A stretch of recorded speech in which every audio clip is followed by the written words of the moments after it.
आज के इस वीडियो में डिस्कस करेंगे जीएसटी से जुड़ी एक बड़ी खबर के बारे में और मैं आपको बताऊंगा इस बिग अपडेट के इम्पैक्ट और रेलेवेंस के बारे में।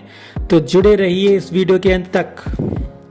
टैक्स एडमिनिस्ट्रेशन में नोटिफिकेशंस, सर्कुलर्स और इंस्ट्रक्शंस का बड़ा रेलेवेंस और इम्पोर्टेंस है। ये नोटिफिकेशंस, सर्कुलर्स एंड इंस्ट्रक्शंस समय समय पर सर्टेन इश्यूज या मैटर्स को क्लैरिफाई या नोटिफाई करने के लिए इशू किए जाते रहे हैं। ऐसा ही एक लेटेस्ट इंस्ट्रक्शन 17 अगस्त 2022 को सीबीआईसी द्वारा इशू किया गया है। इंस्ट्रक्शन नंबर 03/2022 सीबीआईसी द्वारा 17/8/2022 को इशू किया गया है, जो एक बहुत इंपॉर्टेंट इंस्ट्रक्शन है जो डिपार्टमेंटल ऑफिसर्स को सीजीएसटी एक्ट के सेक्शन 70 में इशू किए जाने वाले समन्स के लिए इंस्ट्रक्शंस प्रोवाइड करता है। इंस्ट्रक्शन नंबर 03/2022 के कंटेंट्स और उसके इम्पैक्ट के बारे में डिस्कस करने से पहले इसका बैकग्राउंड डिस्कस करना महत्वपूर्ण है। Section 70 of the CGST act के अंतर्गत प्रॉपर ऑफिसर द्वारा समन्स दिए जाने का प्रावधान है। सेक्शन 70 के अनुसार प्रॉपर ऑफिसर किसी भी पर्सन को कोई डॉक्यूमेंट या एविडेंस प्रोड्यूस करने एवं पर्सनली प्रेजेंट होने के लिए समन कर सकता है। सेक्शन 70 में यह भी प्रोवाइडेड किया गया है कि सेक्शन 70 की कार्रवाई इंडियन पिनल कोड के अंतर्गत एक जुडिशियल प्रोसीडिंग्स मानी जाएगी और इस संबंध में प्रॉपर ऑफिसर द्वारा समन्स इशू करने की पावर सिविल कोड के इक्विवेलेंट होगी। इन स्टैट्यूटरी प्रोविजंस के चलते समन्स की कंप्लायंस करना मैंडेटरी हो जाता है, अदरवाइज आप पर जुडिशियल प्रोसीडिंग्स के कॉन्सिक्वेंसेस एप्लीकेबल हो सकते हैं। सेक्शन 70 में समन्स इशू करने की पावर एक बिगर इम्पैक्ट रखती है, लेकिन यहाँ पर यह भी इम्पोर्टेंट है कि समन्स इशुएंस की पावर को कैजुअल या रूटीन मैनर में यूज नहीं किया जाए। समन्स केवल लास्ट रिजॉर्ट के रूप में ही इशू किए जाने चाहिए।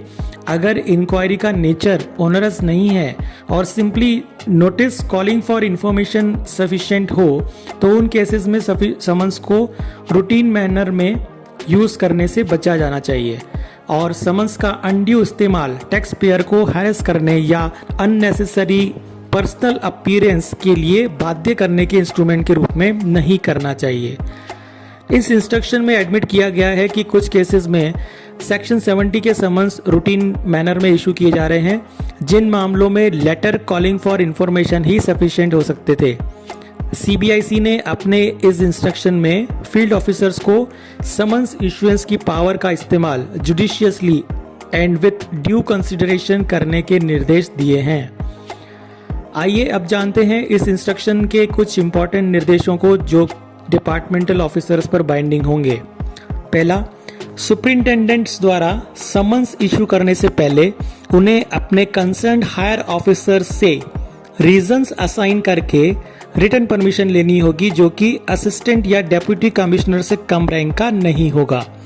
नंबर 2, अगर किसी रीजन से रिटन परमिशन लेना पॉसिबल नहीं हो तो ऐसी परमिशन ओरली या टेलीफोनिकली भी ली जा सकती है, लेकिन इस प्रकार से प्राप्त परमिशन को राइटिंग में रिकॉर्ड करना होगा। नंबर 3, समन्स इशू करने वाले ऑफिसर को समन्ड पर्सन की अपीयरेंस या नॉन अपीयरेंस को रिकॉर्ड करना होगा और इस संबंध में फाइल मेंटेन करनी होगी।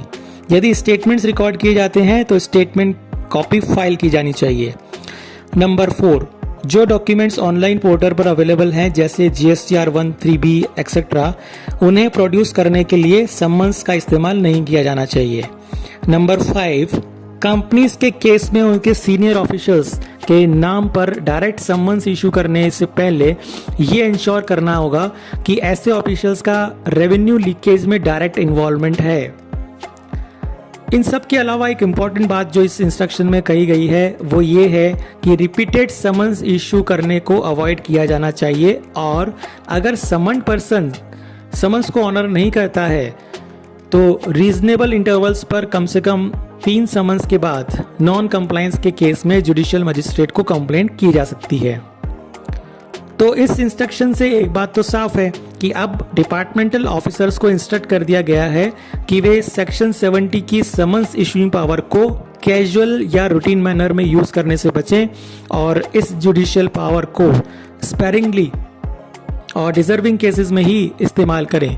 जहां पर कोई इंफॉर्मेशन या documentary evidence letter of requisition से कॉल की जा सकती हो, उन केसेस में समन्स इशू करने का कोई औचित्य नहीं है।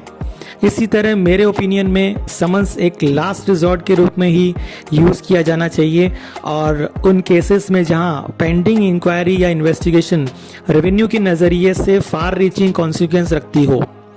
जनरल केसेस में रूटीन मैनर में इस पावर का इस्तेमाल करना और फिजिकल अपीयरेंस के लिए बाध्य करना, इस पावर को अब्यूज करना ही कहा जा सकता है। तो ये थी जीएसटी से जुड़ी एक बड़ी अपडेट जिसके बारे में आपके लिए जानना बहुत ज़रूरी था। टैक्स अपडेट से जुड़ी ऐसी ही अन्य महत्वपूर्ण जानकारी, judicial analysis, case laws review और अपडेट्स के लिए जुड़े रहिए द टैक्स एक्सप्रेस चैनल से। सब्सक्राइब करें और बेल आइकन प्रेस करें ताकि आपको समय पर सभी नोटिफिकेशंस मिल सकें। धन्यवाद।